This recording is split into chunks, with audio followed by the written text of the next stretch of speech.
Bueno, pues nada, muchas gracias a Zona Value, desde luego, por la invitación. Es una invitación, además, que me hace especial ilusión, porque Valencia, en parte, la considero mi tierra. Como sabéis, soy de Benicarló, del norte de Castellón, pero la carrera la estudié muy gustosamente aquí durante 5 años y, por tanto, bueno, siempre es un gusto volver a Valencia, que estoy bastante de paso muchas veces, pero además volver a Valencia para dar una charla.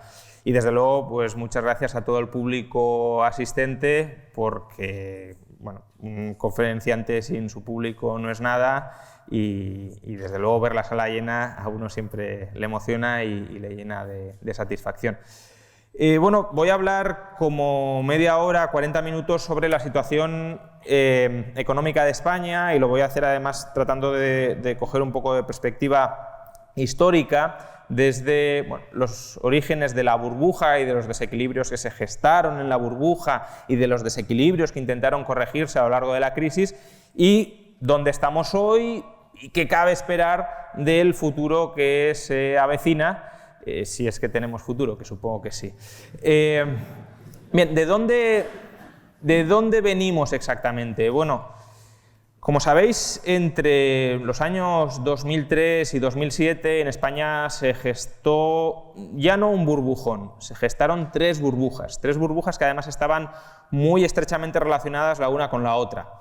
La primera era la burbuja financiera. El Banco Central Europeo, en general todos los bancos centrales del mundo, pero en lo que nos ocupa el Banco Central Europeo, bajó tipos de interés al mínimo histórico hasta ese momento. Hoy, desde luego, están más bajos, pero en ese momento era mínimo histórico. Los tipos de interés se ubicaron al 2% durante 2 años. El tipo de interés es el precio del crédito. Si abaratamos el crédito, lo que sucede es que la demanda de crédito aumenta, es decir, que la gente se quiere endeudar más. Y eso no tendría por qué ser un problema si hay más oferta de crédito. Como en cualquier bien, oferta-demanda, más oferta, menor precio, más demanda, mayor precio. ¿Qué pasa? Que si tú, digámoslo así, manipulas la oferta de crédito, porque no es que hubiese más ahorro en España o en Europa y por tanto no había más oferta de crédito basada en ahorro, sino que estuvimos en un proceso de expansión crediticia artificial por parte del Banco Central Europeo, lo que sucede es que los tipos de interés bajan, no por buenas razones, la demanda de crédito aumenta y la gente se empieza a endeudar más. Y lo que sucedió en España fue justamente eso, que familias y empresas empezaron a endeudarse, a endeudarse y a endeudarse. Las familias se endeudaron para comprar vivienda, lo cual es algo que está muy bien, es decir, no hay por qué criticar a una familia que quiera constituir, que quiera amasar su patrimonio a través de una hipoteca, pero claro, cuando alimentas artificialmente esa demanda de endeudamiento, pues lo que puede suceder es que se generen burbujas.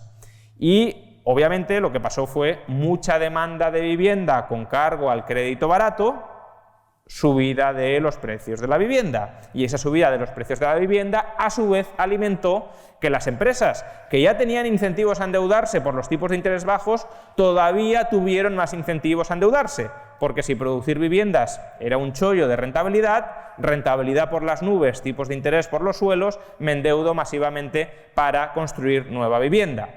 Y de hecho esta primera burbuja, la burbuja financiera, generó inevitablemente la segunda burbuja. La burbuja, bueno, algunos hablan de burbuja inmobiliaria, en realidad fue una burbuja más amplia, una burbuja de mala estructura productiva o de desorganización productiva de España. El crecimiento económico de España entre el año 2003 y 2007-2008 fue un crecimiento económico desequilibrado, muy enfocado, es verdad, muy centralizado en la burbuja inmobiliaria, en el boom de la construcción, un boom que nos llevó en el año 2006 a construir 800.000 viviendas, más de las que construyeron ese año Francia y Alemania conjuntamente, teniendo Francia y Alemania por separado algo más de población que España, y que por tanto concentró una enorme cantidad de recursos, de factores productivos en el sector de la construcción. El sector de la construcción directamente, ya no indirectamente, sino directamente, llegó a constituir el 13% del PIB. Hoy estamos en torno al 6%. Por tanto, imagínate el peso que llegó a tener el sector de la construcción directamente en España. Se crea empleo alrededor de la construcción, y los trabajadores de la construcción a su vez se endeudan para no solo comprar viviendas, sino para otras finalidades. El gasto público, el gasto agregado en España, los patrones de gasto se van orientando en función del sector de la construcción. Es decir, el trabajador que tenía un empleo en la construcción demandaba cosas, como es lógico, cobraba un salario y compraba cosas. Pero ¿de qué dependían esos flujos de gasto? De que mantuviera su empleo en la construcción. Por tanto, gran parte de la economía española, directa o indirectamente, dependía de la continuidad del sector de la construcción. Pero el sector de la construcción, ¿de qué dependía? De que continuara la burbuja financiera. Por tanto, tenemos una burbuja productiva que depende de la burbuja financiera. Quizá el caso más claro de desorganización, de desequilibrio, de insostenibilidad del patrón de crecimiento fue nuestro déficit exterior. España no tenía una economía en absoluto competitiva. En el año 2007, el 10% de todo lo que gastábamos en España venía de fuera, venía de prestado, nos endeudábamos para comprarlo. ¿Por qué razón? Pues porque todos los factores productivos estaban internamente concentrados. Cuando digo todos, obviamente es una exageración, pero para entendernos, todos estaban internamente concentrados en construir vivienda, pero no queríamos consumir solo viviendas, queríamos consumir otras cosas. Y si dentro estamos produciendo solo vivienda y queremos consumir otras cosas aparte de la vivienda, ¿qué nos queda? Traerlo desde fuera, importarlo. Que importar bienes que no produces no está mal, es decir, eso es la base de la globalización y de la división del trabajo, pero importas exportando. Yo produzco una cosa en la que soy relativamente bueno, tú produces una cosa en la que eres relativamente bueno e intercambiamos. España importaba y no exportaba. Producía casas que no las querían los de fuera, las queríamos nosotros, y lo que también queríamos nosotros de lo que producían fuera lo importábamos con deuda.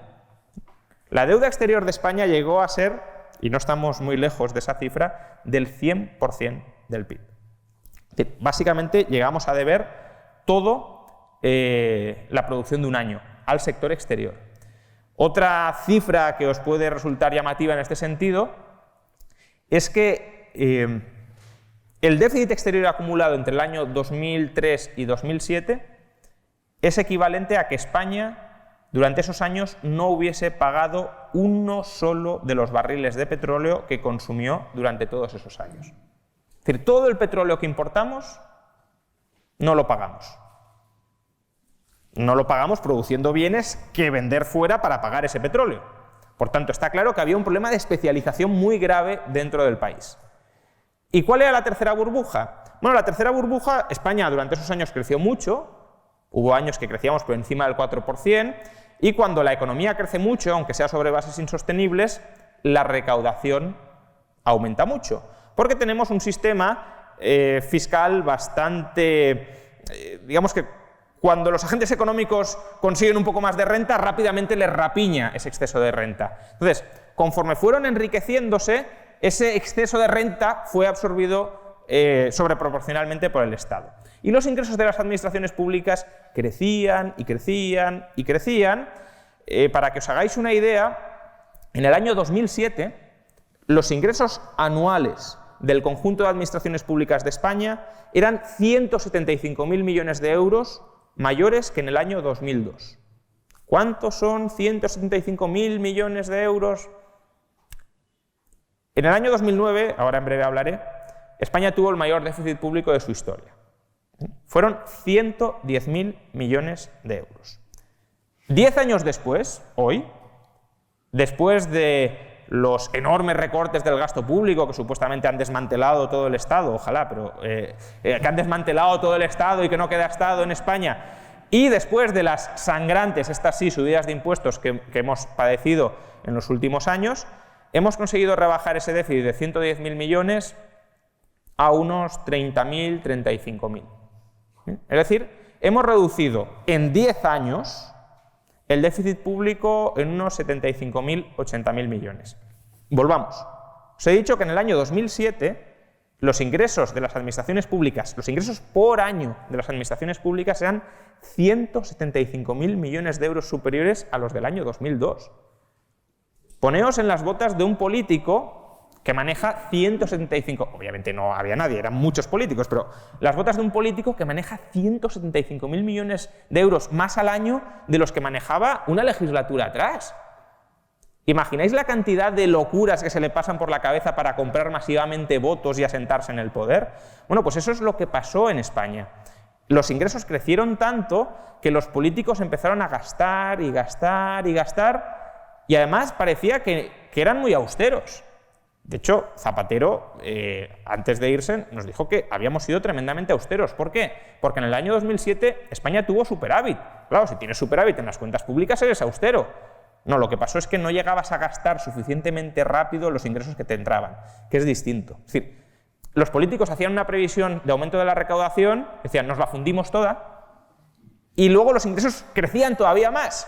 Con lo cual, no eran lo suficientemente eficientes en fundirse todo el exceso de recaudación que estaban recibiendo. Y por eso amasaron superávit. Pero, claro, el gasto aún así aumentó. Aumentó en unos 150.000 millones de euros anuales. Y ese gasto lo consolidas. Claro, si tú dices, oye, mira, tengo un ingreso extraordinario, me ha tocado la lotería y me voy a fundir en un gasto extraordinario la lotería. Bueno, será irresponsable, porque lo lógico es capitalizarte, no fundírtelo. Pero al menos no te genera una hipoteca a largo plazo. Pero si tú dices, me ha tocado la lotería, 1 millón de euros, pues entonces mi tren de vida se va a elevar todos los años en 900.000 euros. ¡Qué austero soy! Este año he ingresado 1 millón y me he gastado 900.000, me sobran 100.000 euros. Ya, pero si el año que viene vuelves a gastar 900.000 y no te vuelve a tocar la lotería de 1 millón, estás quebrado. Y eso es básicamente lo que le pasó a España. Confundió ingresos extraordinarios, confundió la burbuja estatal derivada de la burbuja productiva, a su vez derivada de la burbuja financiera, con una nueva era de prosperidad sostenible. Y evidentemente eso no pasó. En el año 2008... es verdad que el sistema financiero mundial se vino abajo, pero es muy gracioso que algunos vengan a decir que si no se hubiese venido abajo el sistema financiero global, a España no le hubiese pasado nada. España, insisto, tenía internamente unos desequilibrios gigantescos que habrían colapsado sí o sí en cualquier momento. Como mucho, la crisis internacional aceleró los acontecimientos, pero no los agravó o no los generó.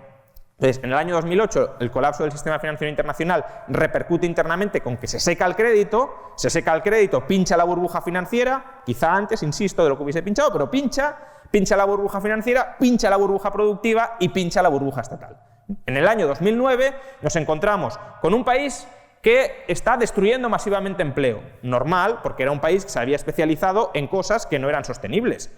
¿Necesitábamos producir 800.000 viviendas al año? No. Por tanto, ¿cómo va a haber 2 millones de personas ocupadas en la construcción construyendo 800.000 viviendas al año? No tiene sentido.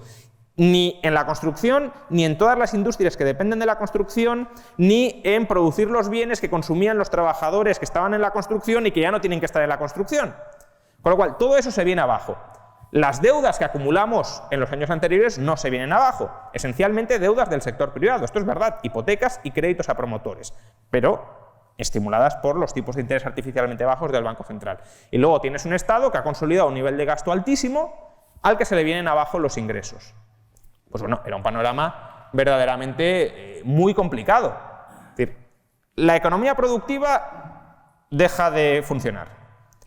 La economía, llamémosle extractiva, del Estado sobre la productiva, si no tiene mucho que extraer, pues tampoco se puede alimentar. Y luego, las deudas que se tienen que pagar o con lo que produces o con lo que extraes al que produce, pues tampoco se pueden pagar porque no hay producción. Entonces, ¿cómo reajustas todo esto?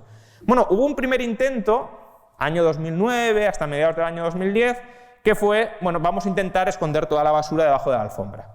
Y vamos a ver si, endeudándonos un poquito más, le damos un impulso a esto, la gente no se da cuenta y seguimos en la dinámica burbujística, que fue el año del Plan E, etc. Obviamente eso no funcionó. No funcionó y Europa ya nos dijo, empezad a hacer cambios, no se hicieron muchos cambios y como no se hicieron muchos cambios y seguimos con mucha deuda, esencialmente en el sector privado, pero cada vez más en el sector público, con una economía que seguía destruyendo empleo y que no generaba valor, y con un sector público que no se ajustaba y que se endeudaba cada vez más, como he dicho, pues claro, vas avanzando, te van prestando durante un tiempo y parece que no pasa nada, salvo que tienes 4 millones y medio, 5 millones de parados, pero bueno, y llegas al año 2011, finales del año 2011, principios de 2012, que ya los que te prestan se han cansado de prestarte, les empieza a entrar el miedo de que no vas a cambiar de costumbres, de que lo único que estás haciendo es comprar tiempo para en algún momento impagar y te dejan de prestar. Y ahí es cuando España estuvo a puntísimo de quebrar. De quebrar implica que el sistema financiero se viene abajo. Si el sistema financiero se viene abajo, eso implica salir del euro, implica volver a la peseta, implica recurrir a la inflación para licuar las deudas que teníamos acumuladas. Bueno, con una mezcla de apoyo financiero de Europa, tanto a través del Banco Central Europeo como a través de los fondos de rescate, y una mezcla de reformas que permitieron, digamos, flexibilizar un poquitín la economía para que se reestructurara y empezara a crear riqueza de nuevo, y algunos ajustes en el sector público para que dejara al menos de endeudarse masivamente y de abocarnos a la quiebra, que eso fue lo que se hizo a partir del año 2012, pues el país, sorprendentemente, también para mi sorpresa, consiguió salir adelante. Bien. Ya digo, al final España en el año 2012 era como una empresa que ha perdido a sus clientes, que está muy ha perdido a sus clientes porque sus clientes están en crisis y además porque el producto que fabrica esa empresa ya no lo quieren. Una empresa que además está muy endeudada y que tiene dificultades para pagar su deuda. Y además una empresa cuyo, digámoslo así, consejo de administración está parasitando lo poco productivo que tiene esa empresa. Entonces, bueno, tú ves esa imagen y dices, poca vida le queda, va derechita a la quiebra. Pero si, digámoslo así, tus acreedores te dicen, oye, mira, que te doy un poco más de tiempo para ver si te reinventas. Internamente, algunas restricciones absurdas se te liberan y dejas más espacio para que los trabajadores, los directivos puedan innovar, puedan buscar nuevos mercados, puedan crear nuevos productos, se puedan ajustar los salarios y, por tanto, incrementar el saldo de beneficios de la empresa. Y luego, además, el consejo directivo deja de parasitar tanto, no es que deje de parasitar, pero deja de parasitar tanto. Pues bueno, si se juntan todas estas circunstancias y hay suerte, y además tus clientes se recuperan y por tanto tienen más capacidad de compra y demás, pues consigues que la empresa salga adelante, que tenga un nuevo modelo productivo y que sea mucho más viable de lo que era antes. Y eso es lo que fue sucediendo con España 2012, 2013, 2014, 2015. El crecimiento que experimenta España a partir del año 2014 es un crecimiento que no tiene absolutamente nada que ver con el patrón de crecimiento burbujístico. Es un crecimiento verdaderamente sano. Es un crecimiento donde, a diferencia ya no del crecimiento 2003-2007, sino del crecimiento de cualquier etapa anterior durante la democracia, es un crecimiento sin deuda. Al contrario, estábamos creciendo amortizando deuda. El sector privado se iba desendeudando, iba pagando sus deudas, el sector exterior iba pagando sus deudas, por tanto, sin deuda y además con ganancias de competitividad. De nuevo, siempre que España crecía un poquito, rápidamente se volvía al vicio de voy a importar más de lo que exporto. No había verdaderas ganancias de competitividad. Salíamos adelante por devaluar la moneda y eso nos daba una competitividad ficticia y porque además el resto del mundo se recuperaba y en parte impulsada de nosotros. Pero no teníamos capacidad para exportar más de lo que importábamos. En esta etapa ha sido la primera en la que hemos crecido por encima del 3 con superávit exterior. Por tanto, el sector privado hizo perfectamente los deberes. El sector privado se desapalancó en, se dice pronto, más de medio billón de euros. Es decir, la reducción de la deuda privada desde el año 2009 hasta el año 2018 es de más de medio billón de euros, más de la mitad del PIB español. Y al mismo tiempo que se desapalancaba, mejoraba su competitividad para amasar un superávit exterior, para conquistar, digámoslo así, mercados exteriores y también para que los españoles, sin necesidad de ninguna política proteccionista, cuando fueran a comprar al mercado, incluso sin saber si un producto era español o no español, escogieran el español porque tenía mayor calidad y menor precio. Es decir, una política de sustitución de importaciones. No compro lo de fuera, no porque diga que he de comprar productos españoles, sino comparo y este, que casualmente es español, como ha habido ganancias de competitividad, ya me sale más a cuenta que comprar otro que viene de fuera.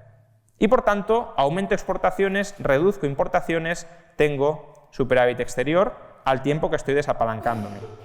El único problema que hubo, digamos, y que sigue habiendo en esta etapa de crecimiento sano es que, como siempre, el que no se ajusta y el que no se ajusta es el que no necesita ajustarse, y el que no necesita ajustarse es el que vive o puede vivir de parasitar a los demás, que es el sector público. Bien, el sector público no se ajustó todo lo que debería ajustarse. No es que no hubiese ajustes públicos, esto tampoco sería justo.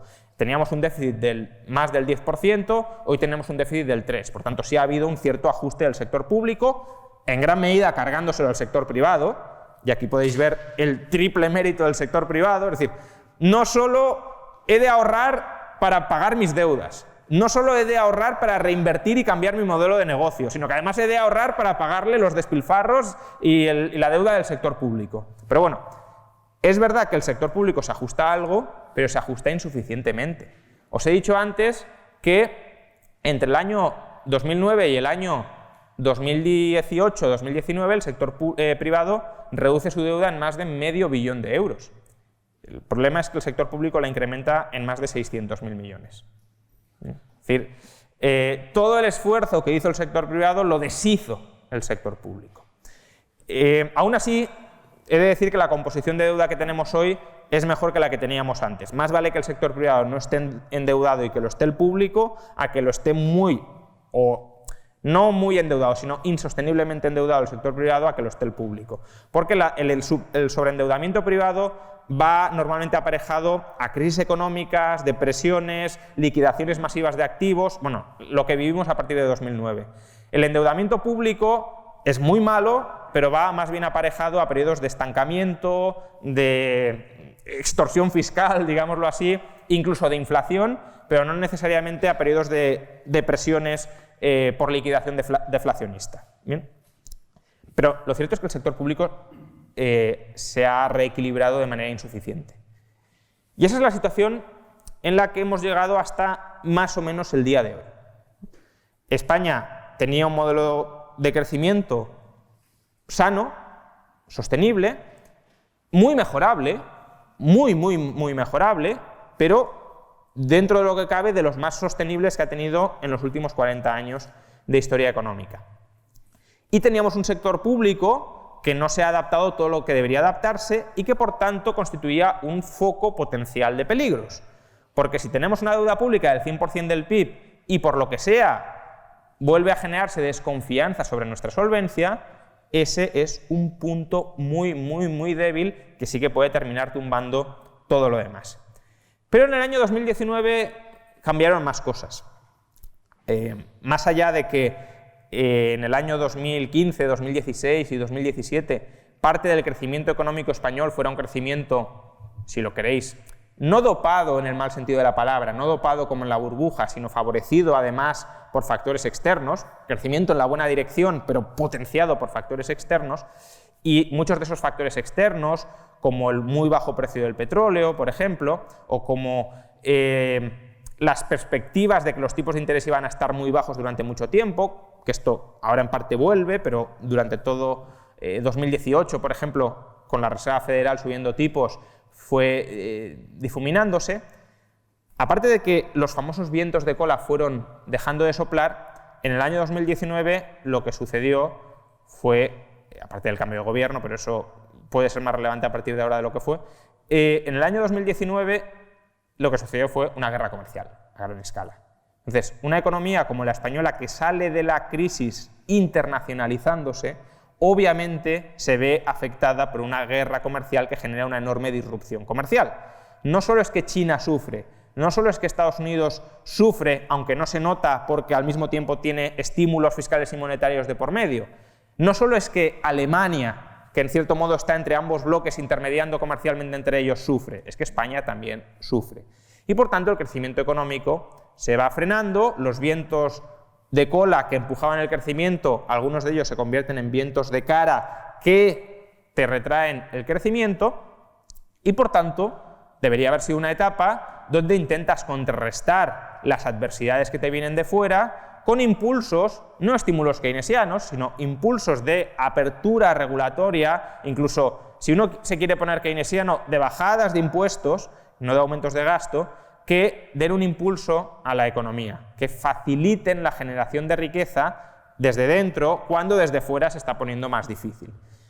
Pero desde luego en 2019 internamente no se hizo nada, salvo subir el salario mínimo, y las consecuencias de ello son cuando menos dudosas e inciertas, pero no se hizo nada en términos de otras reformas que potenciaran nuestra capacidad de crecimiento a largo plazo. Y lo que estamos viendo que se va a hacer en 2020 es contrarreformas.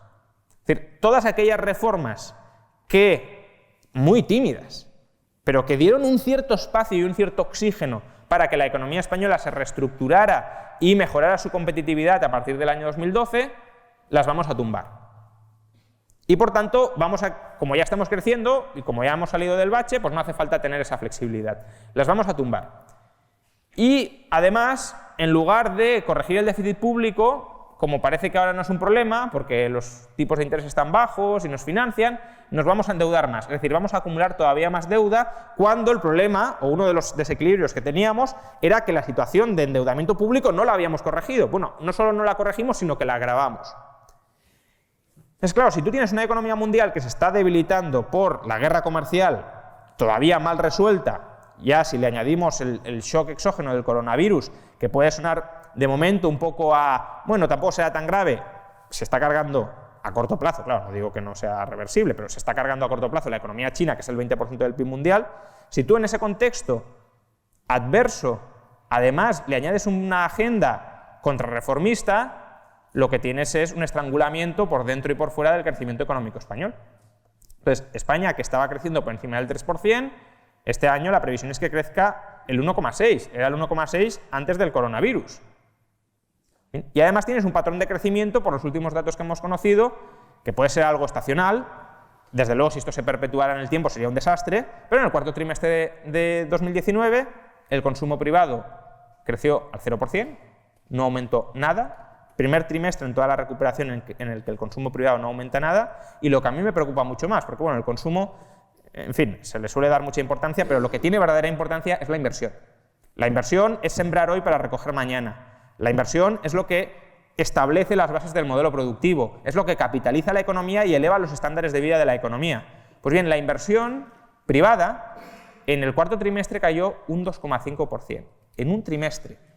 Si esto se repitiera todos los trimestres del año, durante 4 trimestres la inversión privada caería un 10%. Es decir, los únicos dos factores que ahora mismo, o al menos en el cuarto trimestre, tiraron del crecimiento fueron el gasto público, y ya os podéis imaginar qué tipo de crecimiento promueve ese tipo de gasto, que además, aunque uno crea que promueve un crecimiento muy sano, no va a ser muy sostenible porque Europa nos va a decir cuadrad las cuentas, y el sector exterior. Que el sector exterior, pese a la guerra comercial y pese a haber sufrido mucho, todavía mantiene su vigor. Pero si el sector exterior se nos medio cae por todo el shock que está suponiendo, esperemos que termine pronto el coronavirus, y dentro además le pones todavía más trabas, pues una economía que estaba funcionando bien y que además no ha acumulado. Yo no veo desequilibrios graves en la economía española más allá de la acumulación de deuda pública. Una economía, por tanto, que no es que tenga que entrar en recesión, ni muchísimo menos, que tiene mucho más potencial del que los políticos le permiten, pero que puede seguir funcionando, la puedes estrangular de manera artificial para restarle todavía más potencial de crecimiento.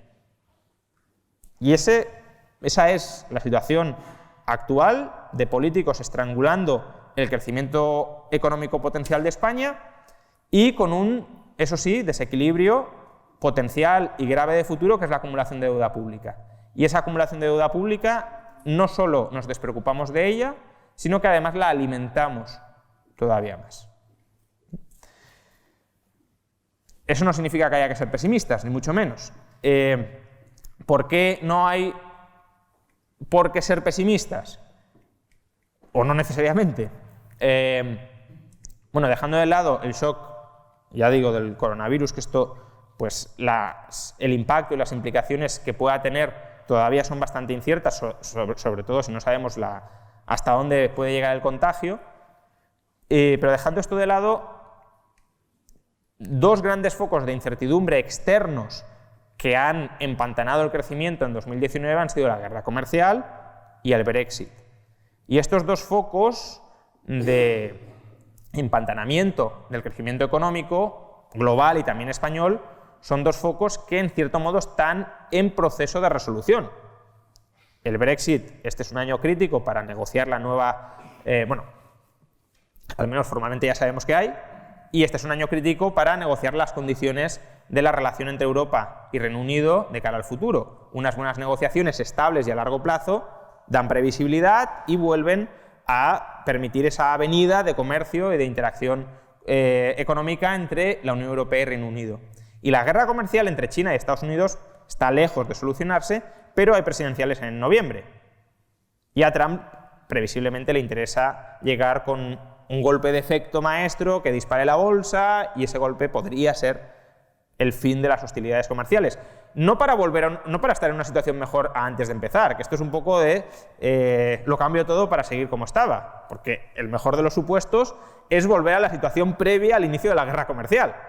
Pero bueno, si volviéramos a la situación previa al inicio de la guerra comercial, eso desde luego daría un impulso a los mercados financieros, que se traduciría en una subida de las cotizaciones bursátiles, que impacta directamente en la intención de voto de Trump. Por tanto, ¿hay motivos para pensar que dos focos de problemas externos se pueden arreglar? Sí, pero digamos que haya ciertos motivos para el optimismo externo, ya digo, dejando de lado el tema del coronavirus, que esto es un impacto reciente que es difícil de prever, que no aprovechemos esos posibles vientos de cola para crecer todavía más, para crear todavía más empleo, para acelerar la reducción del paro, porque, entre paréntesis, se habla mucho de subidas salariales y demás. Las subidas salariales solo van a llegar cuando el paro sea lo suficientemente bajo como para que haya inversión en incrementar, no en contratar, sino en incrementar la productividad de los trabajadores, aumente la productividad de los trabajadores y se puedan pagar los salarios más altos. Ahora mismo la inversión en personal va para contratar más, que además me parece algo bastante razonable teniendo una tasa de paro del 14%. Necesitamos tasas de paro bajas para que haya tensión en el lado de la contratación y se invierta en incrementar la productividad y, por tanto, también los salarios. Claro, si consolidamos una tasa de paro del 14 o del 13%, no va a haber inversión en capitalizar a los trabajadores y no va a haber alzas salariales.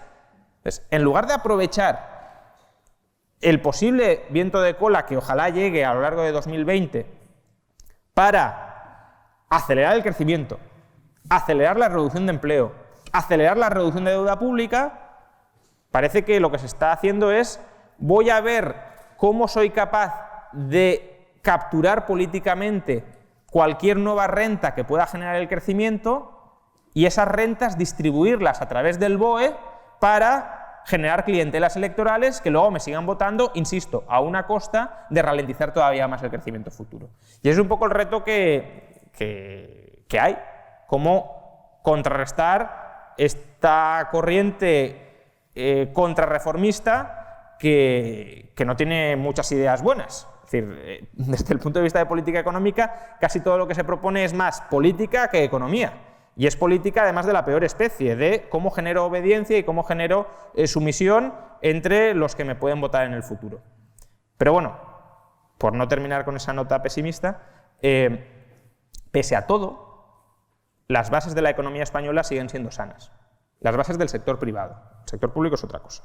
Las bases del sector privado siguen siendo sanas. Y eso es algo que desde luego en el año 2007 no se podía decir de ninguna manera. En el año 2007 el colapso tenía que venir sí o sí, no había alternativa. Hoy tenemos alternativa y obviamente hay que luchar por una alternativa mejor. Muchas gracias.